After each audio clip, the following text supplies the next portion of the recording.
Okay, with that being said, and looking at the surrounding areas of central Brooklyn, such as areas as Crown Heights and Bushwick, where do you see this neighborhood? Could you pause 1 second? 1 second. I'm sorry. Okay, with and like I said, thank you for your time, Mr. Griffith. With all of the information you provided, where do you see, a neighborhood like Bed-Stuy in the next 5 years with everything that's happening around in central Brooklyn, in reference to Bushwick and Crown Heights? Where do you see this neighborhood in 5 years?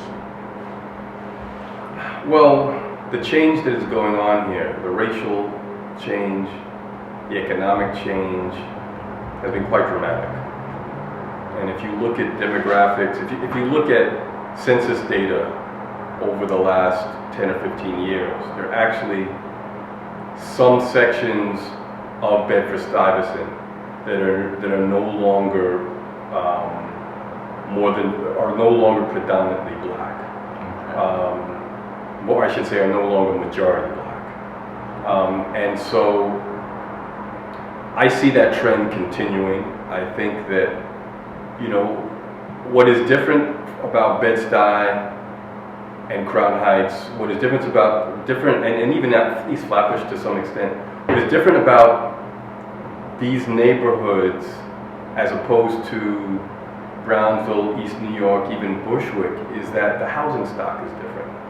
Absolutely. And so, while in Bushwick you see heavy gentrification, I think that gentrification is going to be relegated to young people coming in, but I don't think that families are going to come in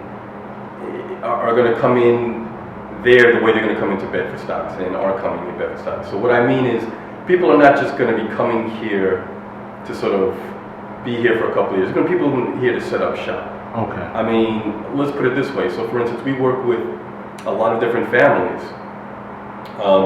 For instance, we organize parents to change the condition and raise the quality of their schools. And what we're seeing, for instance, is a new generation of Bedford-Stuyvesant parents, multiracial. Some are white, some are black, some are brown, but they're middle class. And they're coming in and they're saying, you know what, we don't like the choices of schools in the area. And so we're going to start to claim schools here. We're going to start taking back the school system. Once that happens, what you're talking about is people not just moving here, but nesting and claiming institutions and building, no longer just conforming to the environment, but now making sure that the environment conforms to them.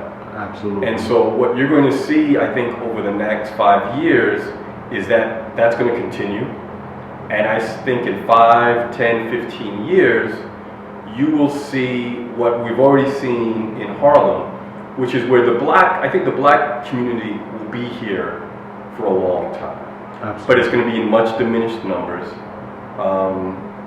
And you're going to start seeing the establishment of a lot of different kinds of commercial, different businesses and restaurants.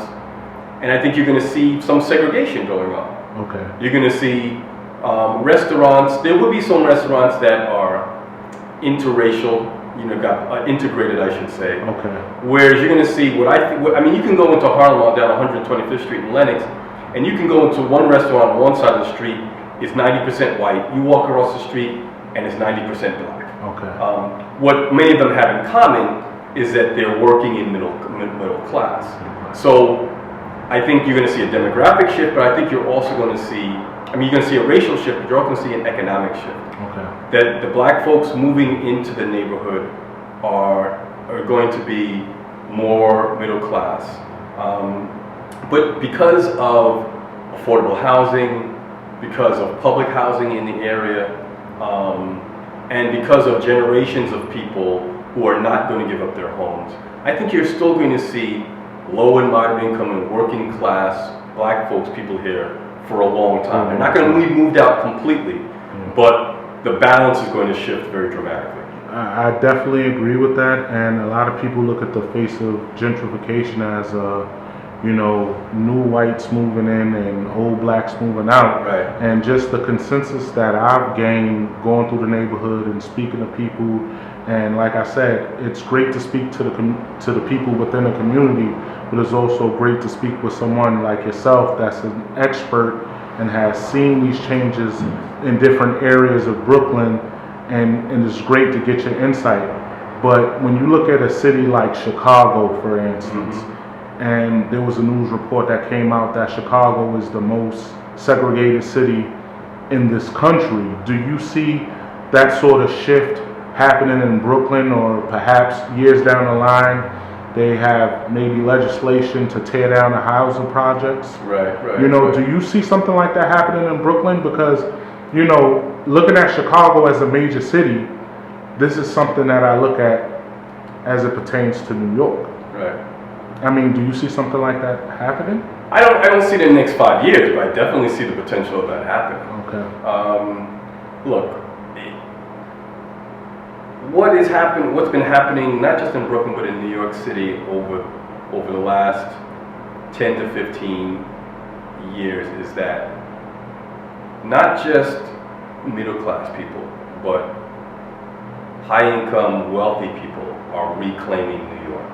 Absolutely.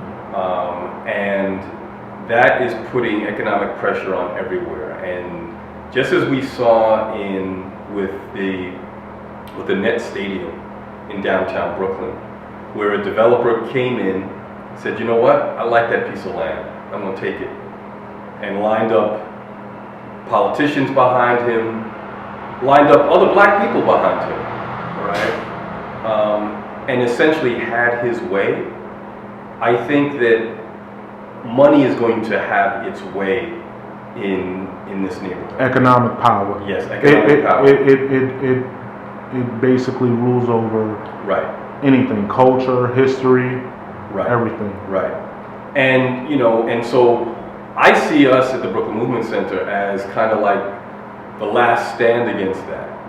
It's a way to say that people who have been here for generations, you know what? You may take this, but not in our lifetime. Not in our lifetime. Exactly. We're gonna go down swinging, and we're gonna do everything we can to resist. And not to kind of interrupt you, but to kind of segue into that, and I thank you for your time. This is Mr. Mark Winston Griffith, community organizer, activist, a person that's done a lot for a lot of minority and low-income communities throughout New York City. Just take the time and tell us about yourself and your organization. Sure. And what it does in the neighborhood, because I thank you for your time, and I want you to get the opportunity to tell the people Sure. who you are and about your organization and what it does for communities like Bedford-Stuyvesant. Sure. Well, I was born in Crown Heights, have lived in Queens as well, and went to school outside of New York and to some extent out of the country, but have been here living as an adult for the last 30 years. Okay. And during those 30 years, I've not only lived here, but I've pretty much worked here as well. That is, I've worked for elected officials, I've worked for economic development organizations, I work for advocacy organizations, and probably most importantly, at least to me, is that I've started organizations. I started something called the Central Brooklyn Federal Credit Union, which was a financial cooperative for people living in Central Brooklyn. I started something called the Central Brooklyn Partnership. Have been a part of things like the Black Student Leadership Network, have been a part of the Drum Major Institute for Public Policy, the New Economy Project, and in recent years started something called the Brooklyn Movement Center, which is really gets to what I'm all about in my life, which is building power and creating self-determination mechanisms for low and moderate income people and people of color here in Central Brooklyn.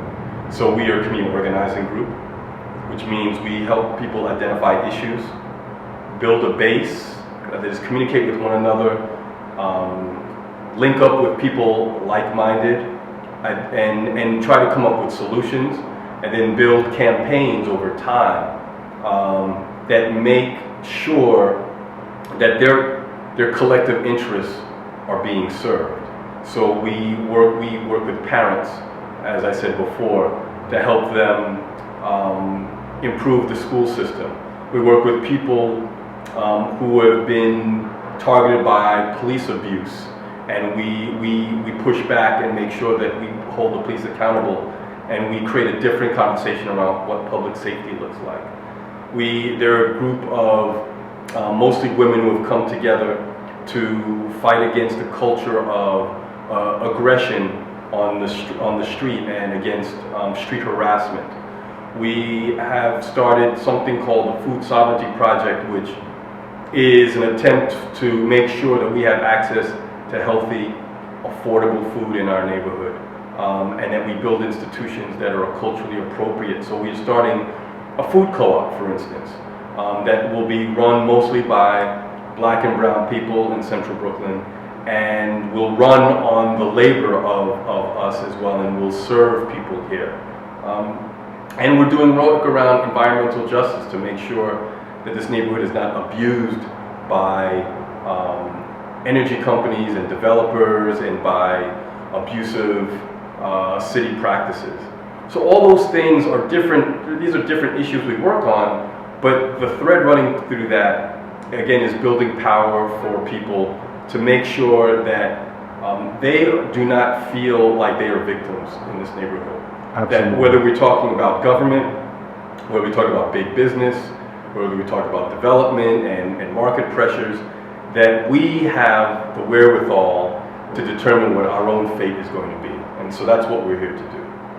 Thank you, Mr. Griffin. I appreciate all of your time today. Sure. You know, you gave me a solid half an hour of time, and I appreciate you sitting down with me. This is the Survival Guide Media.